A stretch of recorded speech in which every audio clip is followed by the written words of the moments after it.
Eu sou de Goiânia, então eu morei a maior parte da minha vida em Goiânia.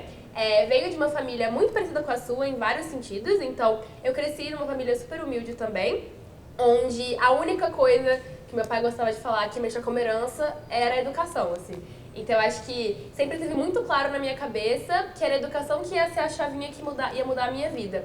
Que meu pai não conseguia fazer faculdade e a minha mãe foi a primeira pessoa da família dela a fazer faculdade, assim. Então ela tinha visto muito claramente oportunidades que o meu avô não tinha tido, que a minha avó não tinha tido, mas ela estava tendo acesso. Então eu acho que sempre teve muito dentro de casa isso de a importância de ter uma educação de qualidade acontecendo para mim e pro meu irmão mais novo, o Arthur. E aí eu acho que por causa disso, meu pai é um grande vendedor que tava sempre em busca de bolsas de estudo para mim nas escolas do bairro. Então ele batia na porta, minha avó falava que meu pai vendia até urubu voando. Então ele é muito bom negociador, batia na porta das escolas do bairro. Essa é a Luísa. Essa é a Luísa, ela é muito inteligente. Vamos lá, dê uma bolsa pra ela que ela vai estudar aqui, vai arrasar e etc. Antes não tinha nem nota na escola, nem tinha nota, meu pai falava isso pra mim.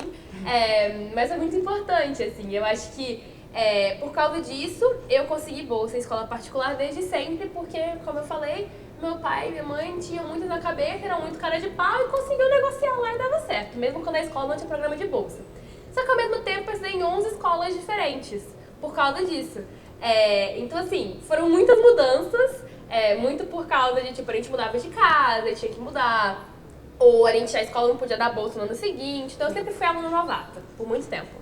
O que me ensinou a ser muito adaptável, que é uma habilidade importante, pra gente que transita em lugares tão diferentes. Total. Mas também foi muito difícil, né? E aí, uma dessas transições de escola, eu sofri um bullying muito, muito difícil. Então, agressão física, psicológica, e foi muito difícil. Tinha ali meus 13 anos, mais ou menos. E aí eu lembro de, nesses momentos, ficar muito mal, assim, me culpar muito pelo que estava acontecendo. Mas eu tive a sorte, aí eu acho que mais um milagre que a educação me trouxe. A minha mãe tinha sido a primeira pessoa a fazer faculdade da família e ela tinha feito psicologia. Então ela tinha um olhar de entender que o que estava acontecendo não era coisa de criança. Não era normal, era um problema muito grande. E ela eu comecei a fazer terapia nessa época. Então a minha igreja tinha uma psicóloga voluntária e eu comecei a ir na terapia. E aí várias coisas eu aprendi, assim, de que tipo, eu não era culpa minha.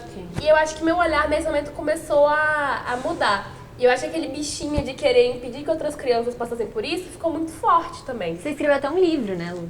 Pra aprender a lidar com isso. Eu nunca esqueço isso, assim, foi muito marcante. Porque meu mundo tava muito difícil, né? Então eu acho que foi uma maneira que eu encontrei de sonhar com horizontes muito maiores e lidar com o que estava acontecendo, que foi muito importante pra mim nessa época.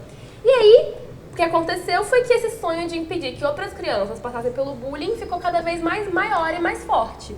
E aí eu criei o Gotinhas do Bem, que foi a primeira ONG que eu fundei, muito focada nisso. Só que eu pesquisei um pouco, como nerd que sou, comecei a pesquisar, você entende isso. Sim, total. De, tipo, realmente olhar pro problema de uma maneira muito mais profunda. Como vou solucionar. Exatamente. E aí eu descobri que o bullying era uma consequência. A raiz do problema mesmo era a falta de habilidade socioemocional dentro das escolas. Sim. E aí, foi aí que o Gotinha surgiu, assim, que eu comecei a pensar, nossa, eu tô aqui, eu tive acesso a uma coisa que tanta gente não tem, que foi a terapia, que me ensinou a entender meus sentimentos. Mas a maior parte das crianças não tem acesso a isso, e não conseguem. Infelizmente. Falta a escola oferecer isso. E aí a gente criou Gotinhas, que levava um currículo de habilidade socioemocional, então empatia, trabalho em equipe, etc., de uma maneira muito divertida, para escolas públicas de Fundi 1, então do primeiro ao quinto ano. E foi muito legal. E aí a gente pode falar mais sobre isso depois, o impacto, de como é que foi tudo isso. Mas a gente, no final de 2019, estava impactando mais de 8 mil alunos. Em 15 estados do Brasil e outros 7 países. Nossa, é incrível. E me apaixonei por esse mundo de impacto social. Sim. Então eu que queria ser médica, desisti desse negócio de ser médica, não queria mais. Foi cuidar da médica dos sonhos. É isso. Nossa, eu amei isso, é verdade. Tipo, a gente foi sonhar com outras coisas, assim. Sim. E fui pensar em como é que a gente poderia realmente estar ali na escola, que é esse lugar que sempre me trouxe tanta alegria, até eu começar a sofrer bullying. E eu acho que a magia da educação voltou muito pra mim nessa época. Sim. E aí foi daí que as coisas começaram a acontecer, assim. Total. E eu acho que comecei a perceber que era muito possível fazer tudo isso mudar. E acho que comecei a olhar pra educação como esse lugar da mudança.